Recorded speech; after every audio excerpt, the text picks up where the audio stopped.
Welcome back to the Thinking Crypto podcast. With me today is Greg Dickerson. Greg is no stranger to the show, and we're going to talk about the Fed, the markets, and much more.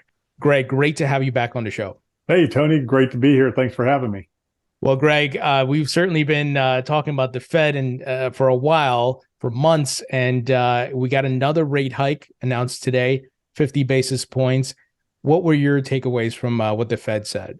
Yeah, it was pretty expected. He telegraphed at his last conference or last speaking engagement that he anticipated a slower pace of rate hikes as soon as the next meeting, which was this meeting. So that was expected. Markets priced that in.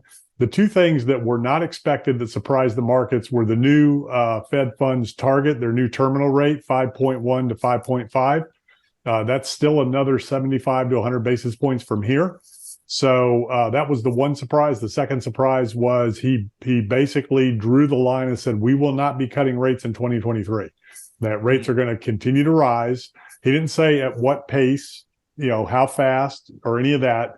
He just said that although we've made progress with inflation, we still feel like financial conditions are somewhat loose.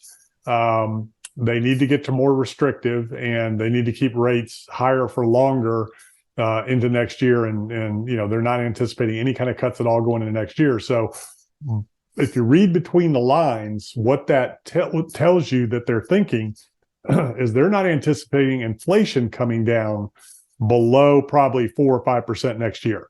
So that's kind of what that means by them saying we don't anticipate any rate cuts at all. He didn't even say anticipate. He just said we're raising rates through 2023. He didn't even say anything about a rate cut. Didn't indicate that at all.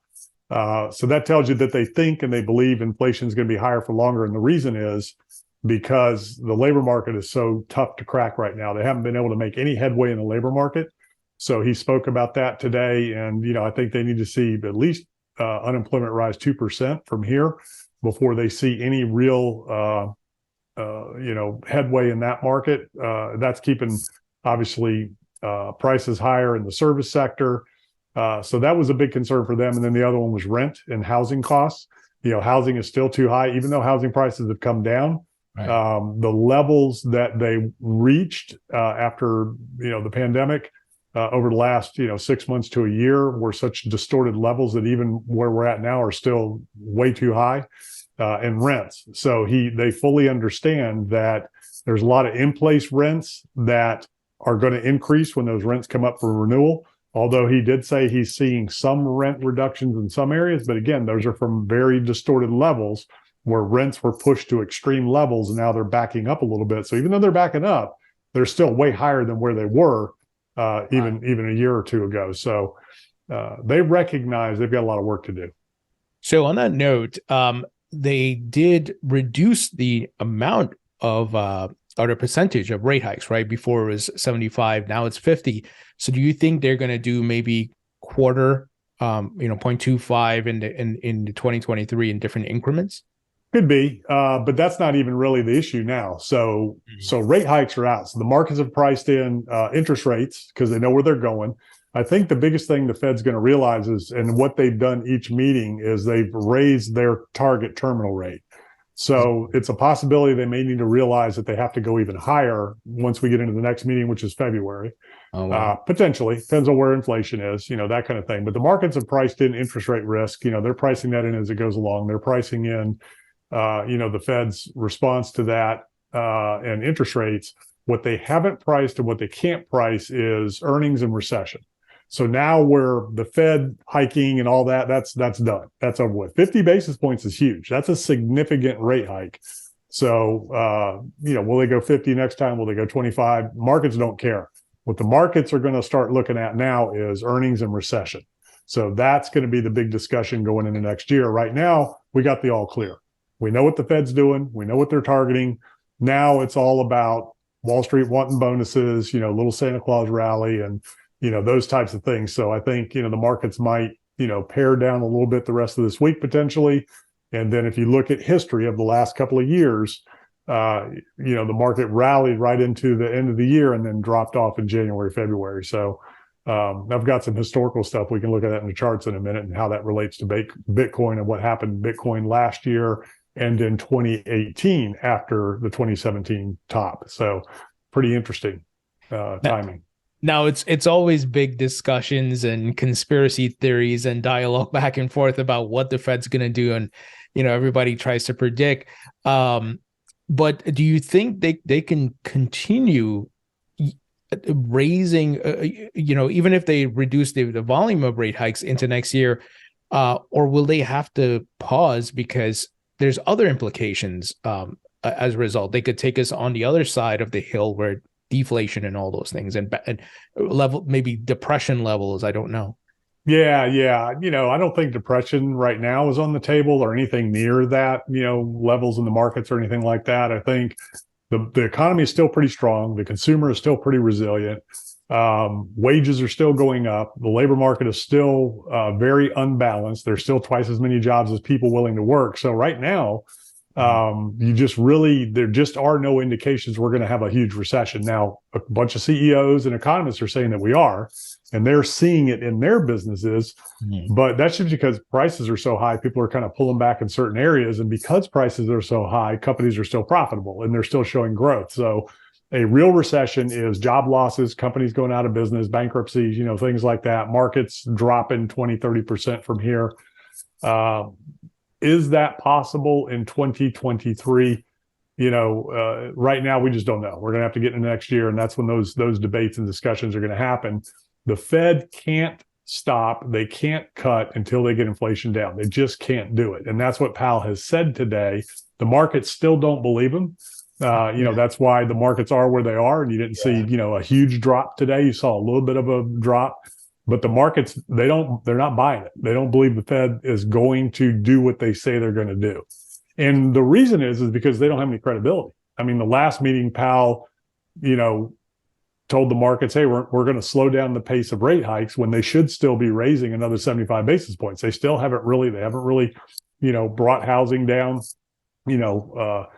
Financial conditions have eased significantly. The markets are up, yields were down. Rates were down. So that's, bringing mortgage rates down, which is putting more pressure on housing. The dollar's down. All that's inflationary.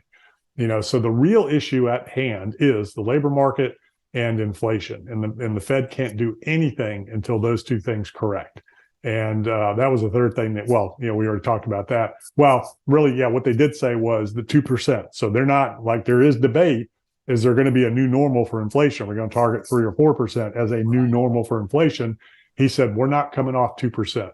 So that was the third thing that he surprised the market with, was saying that we're targeting 2% inflation. We're not coming off that. So yesterday we got the CPI numbers. They came in lower than expected, and Bitcoin had a little bounce. Maybe you can show us on the charts what you're seeing and what you're expecting for your Santa Claus rally, as well as, could we go lower in January? Yeah. So, a lot of what's going on with the markets is algorithmic trading. And, this pop in Bitcoin here, a lot of people were short. This was, options and things like that. So, there was a lot of bullish divergence in the RSI, things like that. So this was due. This little pop was due. And we've had it at the end of every single little Bitcoin, consolidation in Bitcoin here lately, with these last drops. As it levels itself down, you get these nice little pops right before that last level. And the question is, when that reversal happens and we start testing the lows of the range, the real question is, is this now, right here lately, it's been 16,800. So the question is it going to stay there, or is it going to, drop down and kind of range in that, test that 15,000 level and range, there again? And what's interesting is when you look at the price action of Bitcoin, so if we go back to December of last year, right here, where's December? Right here. So this area in here, this was the first part of December, but here's where we are right now. So today's the 14th. So December 14th was right here, right at this point, right in this area. If you can see that was December 14th right there. And then, had a little pop, markets dropped down, and then started working its way up from the 18th on. And that was about a 15% price increase from the bottom, up into the end of the year. So this was Christmas. It was actually down. And I remember this on Christmas Day last year when this was happening, and the markets were just straight down from there. Of course, that was in the Fed tightening cycle. Inflation was getting out of control. So, everybody knew the market was over right there. But basically from this point on, it was pretty much uphill after a couple of days of down. The interesting thing is if you go back and look at 2017, 2018, the last cycle, December 14th is right here. So right in this little area here, we'll just kind of draw a little point there. This is the 13th, 14th right here, and it kind of bottomed for the range and then had a 30% bounce into Christmas, and then started working its way back down to that double bottom before, coming out of it. Now, again, this was a macro bull market. This was the Fed pivot when all that happened. And if you look at, let's go ahead and look at the S&P, during that time frame, that was when, what are we looking at? 2018 right here. So this was that same time period right here. The last time the Fed last time the Fed tightened was right in this area at the end of 2018 going into 2019. And that was the Fed pivot right there in December 2018. And it was all uphill going into 2019 from there. So this was Fed tightening cycle here. Credit markets broke, froze up, and the Fed pivoted and started cutting rates, and you're off to the races. So that was the Bitcoin bottom of that range. That was the market's bottom of that range, except the markets kind of went on and went up from there, whereas Bitcoin double bottom. Right. I remember that. I remember that rally to like 16K. I remember seeing that. Yeah. Yeah. And I wasn't in the market back then, but I was watching it. And, it was very interesting. And, so the question is, where is it going from here? I think we may have found a nice little macro range that Bitcoin's in. That 15.5 could be the low right now, as long as nothing else happens. And when I say nothing else, I mean a major financial market situation where we get a collapse in traditional markets. If we can stabilize, and if markets can kind of range and carve out a little bottom here, maybe range down to that October low again, and then kind of just range in this area, sniffing out recession and earnings and things like that, then Bitcoin can definitely find a range. Ethereum can definitely find a range here on these lows and kind of stabilize and start consolidating for the next bull market.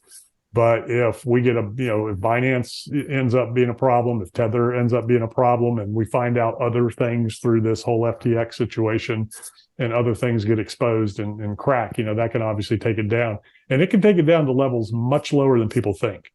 Below 10K, you think? Oh, yeah. I mean, the last 4 years, it's dropped down to 3,000, 3,500. So there's no reason to believe it can't do it again just because it hit 69 or 64, So, I mean, it can go lower than that. I mean, if you get a if Tether blows up and Binance blows up, it can go pretty low. And, people will back away. Now, there's a lot of other people in the space now, like you and me and, other investors that, will step in. But, if Tether blows up, Binance blows up, I'm going to stand back and just watch and see how low it gets, and then I'll jump in at some point because it's not going away. That Bitcoin is not going away. It can go down, it can go to zero, but it's not going to stay there and be worth nothing and go away.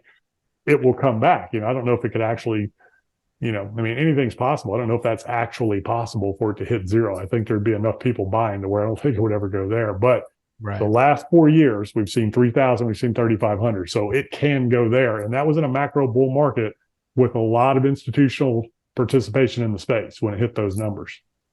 Yeah, that's a good point. So are you, if you don't mind me asking, are you like dollar cost averaging now and keeping some dry powder for if it goes lower? Yeah, so I'm still cash. And just to clarify, I'm not saying that that's in the cards, that that's in the charts, or that's anything that I'm thinking is going to happen. I'm saying if Tether blows up, Binance blows up, then you got a pretty good chance that you're going to see those levels. But no, I'm waiting. I'm just kind of watching the consolidation. I'm not comfortable. I still think there's problems with Tether and Binance. So I want to see that dust settle because, if it drops down to 10,000 or 5,000, that's a significant amount, to the downside that I could take advantage of versus the potential for exponential upside right now is pretty slim. Now, you've been talking about in your content a Santa Claus rally. What are you expecting for stocks and even, Bitcoin and the crypto market? Could we Yeah. see something next week? Yeah. Well, starting. It So if started you already. look at if you look at the last couple of years, it all started that week before Christmas. And, last year in particular, we got probably a 7 or 8% rally in traditional markets, seven, the Dow, I think it was, 8 in the S&P and NASDAQ. Bitcoin got a 15% rally. Then it was downhill from there. We've been downhill ever since, but Got you're it. getting bounces. The difference is now, um, I think the markets understand and have digested inflation risk. They understand and they've digested interest rate risk Mm, because it looks like inflation has peaked. Um, I'm right. not sure we're going to get a double top and a revisit, in inflation because commodities are coming down. A lot of things are coming down. And the Fed has showed, with raising today that they're resolved about fighting inflation. So I think we've seen inflation peak and we've plateaued. We Mm. haven't come down enough for me to get excited and say, okay, it's bull market on. And it's not just me, it's the Fed. So the Fed's making it super easy. They're Can't fight the telling Fed. you, they're telling you, hey, if we're tightening, you need to tighten. You need to pull back and, it's risk off. And then when they tell you we're going to stop and we're going to, maybe when we can start cutting rates, then it's risk on and you can start, jumping back in the market. So I'm just following what the Fed is saying and doing because it's Sure. liquidity. Yeah. The other thing is to keep in mind is there's a ton of capital that has to be put to work. So capital has to allocate. There's pension funds, there's life insurance companies, there's institutional funds, sovereign wealth funds, family offices. They have to put capital at work to pay Right. premiums, to pay dividends, to pay claims, things like that. So there's a lot of capital. I'm talking hundreds of billions of trillions of dollars on the sidelines that needs to go to work at some point. So once we get a little bit more, clearance and get through the end of the year and things like that, I think that's why you're going to see some of that start coming in next week, to get that little Santa Claus rally because Wall Street needs their bonuses. Capital needs to allocate. So we've driven down. We might go down a little bit more next couple of days, and then going into next week with Christmas being on a weekend, we might see a big week next week, and then bam, downhill the following. After that, and kind of work these ranges, and then that's where Wall Street makes a lot of money is when the markets are doing this. Sure. The most money to be made is going long, right? 90% of the investors in the market are long, but I don't think we can do that until we understand recession risk going into next year and earnings. So, similar to, Bitcoin and crypto, you're not scooping up any stocks right now. You're also in a holding pattern, just watching what's happening. Trading ranges. So I'm just trading ranges. I'm doing some tax loss harvesting, things like that. So I'm just kind of goofing off, playing around. I'm not long anything right now. I mean, I look for major lows, to go long, and that was 2009.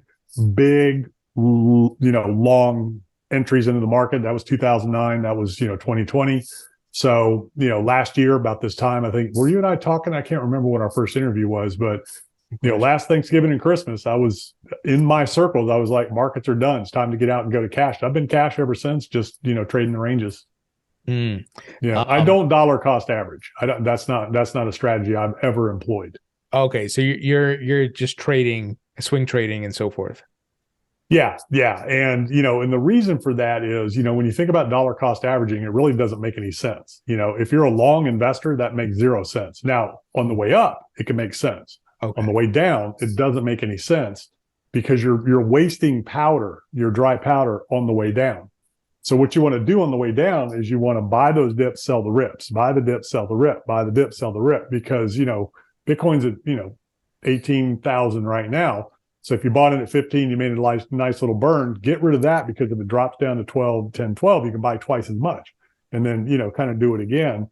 And then, where you dollar cost average is, on the way up. You buy the dips on the way up and hold, and kind of ride the bull market momentum. So that averages your basis as and increases your holdings as you go up. But going down, I mean, yeah, if you're losing money and you say, hey, I bought it at 50 and I want to reduce that basis as I go down, and that's your mindset, I guess you could do that. My mindset would, is a little bit different on that. And, you kind of want to lead that market down, sell the peaks, and kind of work it that way so that you have all your dry powder ready for when that thing bases, and then you can go in and make bigger moves. For sure. On the real estate front, home prices have fell, applications for mortgages and refinance as well. What are you doing as a builder and as an investor?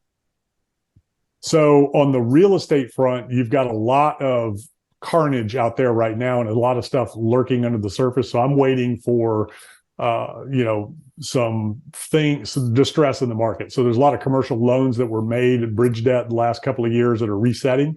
So there's a lot of, distress situations coming down the pipe because of interest rates, and rates have come down a little bit, but as the rates go higher, there's going to be more properties in distress. But I'm not interested in real estate right now because prices are they went through the roof too fast. They haven't come back enough, and interest rates, nothing works with today's interest rates, the building costs, interest rates, all that. So, I've got some people that I'm working with that are doing some stuff, but, right now for me, it just doesn't make a lot of sense.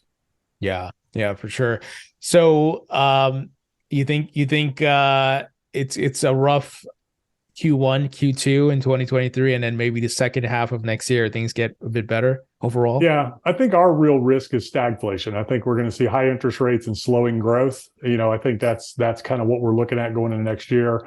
I really have no idea what a recession is going to look like, what it can look like. I just know that things can pop up that we don't anticipate that can drive stuff, way lower than we think it can and deeper than we think it can. But I don't see a depression. I just don't think that's even possible. With our economy, we're such a globally connected economy right now. There's so much consumption going on.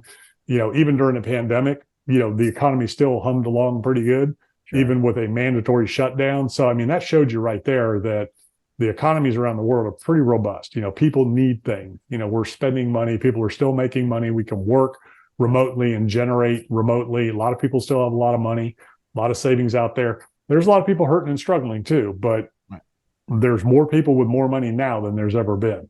And some of that's getting destroyed here lately, but it's bounced back nicely. And housing hasn't come down that much. So there's still a lot of wealth out there that has not been destroyed through this cycle. So that's going to keep pressure on things and keep the economy robust. So that's the soft landing that Powell is banking on.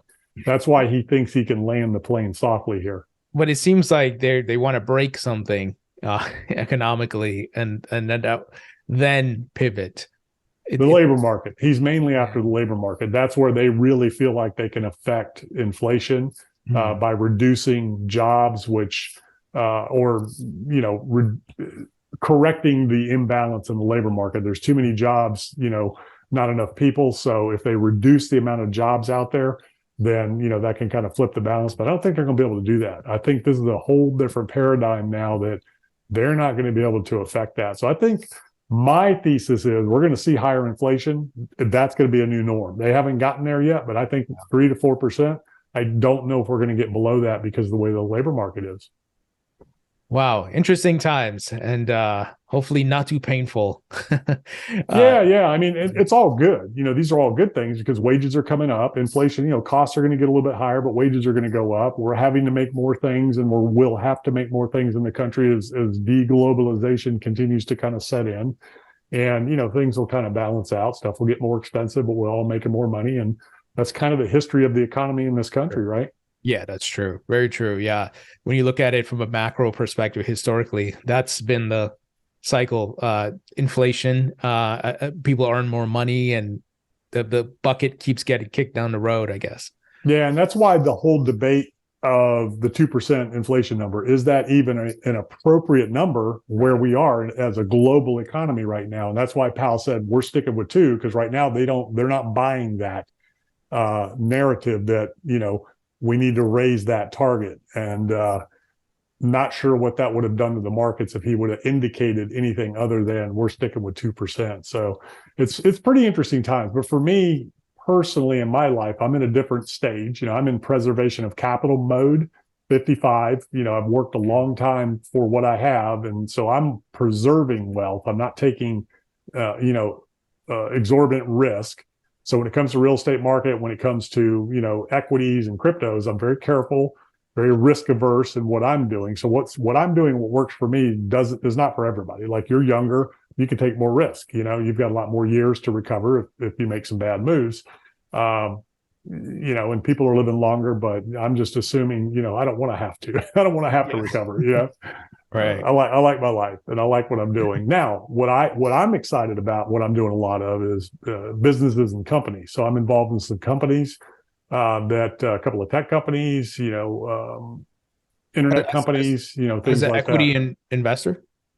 Yeah, but from an intellectual capital standpoint. Ah. So I'm exchanging, intellectual capital and experience for equity in some companies and businesses right now. So that's kind of what I'm having fun with and excited about. And I have my own education company as well. I'm expanding that and doing some things. So those are the types of things I'm more excited about. Real estate, for me right now, it's not that exciting. I've done a lot of that, been there, done that. I enjoy teaching other people and helping them do that. But like I said, you can tie yourself up on a real estate deal for a long time, and I'm not interested in doing that right now. Yeah, I don't blame you. Greg, always great information, man. Thank you so much. Yeah, it was great to be here. Good to see you.